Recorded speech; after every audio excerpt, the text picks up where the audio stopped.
JK লাইফস্টাইলের 5টি স্তম্ভ। একটা হচ্ছে রোজা, একটা হলো স্বাস্থ্যকর খাবার, আর একটা হলো ব্যায়ামের অভ্যাস বা শারীরিক পরিশ্রম অথবা কায়িক শ্রম, আর একটা হলো ঘুমের অভ্যাস, আর একটা হলো মানসিক প্রশান্তি।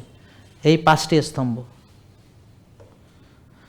তাহলে আপনি কয়টি স্তম্ভ মানেন? আবার এক একটা স্তম্ভের আবার ব্রাঞ্চ আছে। যেমন ধরেন মানসিক প্রশান্তির জন্য আপনার 6টা শ্বাসের ব্যায়াম করেন কিনা, বা এখন 8টা শ্বাসের ব্যায়াম দিয়েছি। তারপর হচ্ছে ঘাসে হাঁটেন কিনা, রোদ লাগান কিনা, ভালো করে ঘুমান কিনা, আল্লাহর উপরে তাওয়াক্কুল করেন কিনা, আলহামদুলিল্লাহ মনোভাব কিনা, গ্র্যাটিটিউড অ্যাটিটিউড কিনা, কল্যাণ কাজের সঙ্গে আছেন কিনা। কারণ দিন শেষে কোনো একটা কল্যাণ কাজ বা বৃহত্তর কোনো একটা গোল যদি আপনার না থাকে, তাহলে আপনি কি করবেন? ওই ছোটোখাটো টুকটাক বিষয় নিয়ে সংসারে ঝগড়া বাঁধাবেন। কুয়ার ব্যাংক কি করে? কুয়ার ভিতরেই তার পৃথিবী, বুঝতে পারছেন? কুয়া নিয়েই সে আছে।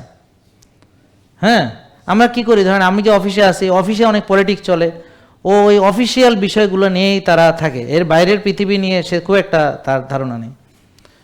একটা মেয়ে, সে সংসার নিয়ে আছে, সংসারের বাচ্চা কাচ্চা, স্বামী টামি এগুলো নিয়েই তার সংসার, এটা নিয়েই তার পৃথিবী, তার কুয়ার ব্যাংক, সে এর বাইরে যাইতে পারে না।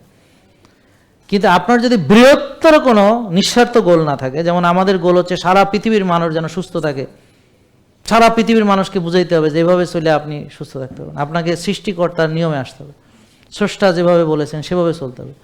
তো এটা আমাদের, এই জন্যে এইসব ছোটোখাটো বিষয় আমার মাথায় থাকে না, বিধায় আমিও ফ্যামিলি লাইফে স্ট্রাগল করতে হয়, প্রবলেমে পড়তে হয়। কারণ অনেক বিষয় তারা মনে করে গুরুত্বপূর্ণ, আমার কাছে এটা অত গুরুত্ব না। আমার কাছে গুরুত্ব হলো যেমন এই জিনিসটা, নাকি বুঝেন নাই কথা?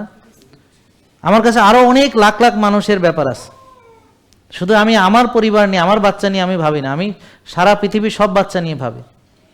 তো স্বাভাবিকভাবে তখন আমার শুধু আমার বাচ্চা পরীক্ষা খারাপ করলো কিনা এটা নিয়ে আমার মন খারাপ হয় না, বা আমার বাচ্চা কোন কলেজে ভর্তি হবে এটা নিয়ে আমি চিন্তা করি না। আমার কথা হলো আলহামদুলিল্লাহ একটা কলেজে ভর্তি হবে, আমি চাই ও ভালো মানুষ হোক, শেষ।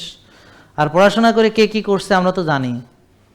বেশিরভাগ লোক ওই স্কুল পালাইয়াই রবীন্দ্রনাথ হয়েছে, আবার মনে করেন যে ওই যে বিল গেটস হয়েছে, অথবা মনে করেন যে কি বলে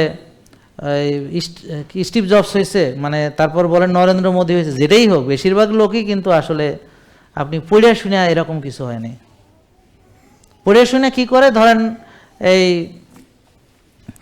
ওর প্রতিষ্ঠানে কাজ করে আর কি। আমি বুঝাই একটা জিনিস, যেমন ধরেন পিছনের বেঞ্চে ছিল, ও এখন বিরাট বড় হাসপাতাল দিছে, ওর বাপ বড় ব্যবসায়ী, ও বুঝছে আমার বাপের মেলা কারি কারি টাকা আছে, তো ওরে বিশাল হাসপাতাল বানায় দিছে 10-12টা, ওখানে কয়েক হাজার ডাক্তার, মানে আমাদের মতো মেধাবী যারা, ওরা ওখানে ও চাকরি করে আর কি, বুঝেন নাই? তাহলে সবচেয়ে ব্যাক বেঞ্চে যারা, ওরাই হয় মন্ত্রী মিনিস্টার সাধারণত আর কি। শিক্ষিত লোক খুব একটা ওখানে, আস্তে আস্তে চেঞ্জ হবে আশা করছি, কিন্তু এতদিন তো আমরা এটাই দেখে এসেছি। আমার কথা বুঝতে পারছেন? এটাই তো দেখে এসেছে, নাকি বলেন? তো পড়াশোনা করে কে কি হবে সেটা তো পরের ব্যাপার, আর হইলেও বা কি হবে তাও তো জানি। সেই 6 বেলা চিনি খাওয়াবে, সেই ওষুধ দেবে, সেই ইনসুলিন দেবে, আপনার রোগের যে মুক্তির আসল উপায় সেটা তো আর কেউ দিচ্ছে না, নাকি বুঝেন নাই কথা? তাহলে এই জন্য আপনাকে ভাবতে হবে যে আসলে আমরা কোথায় ফোকাস করব।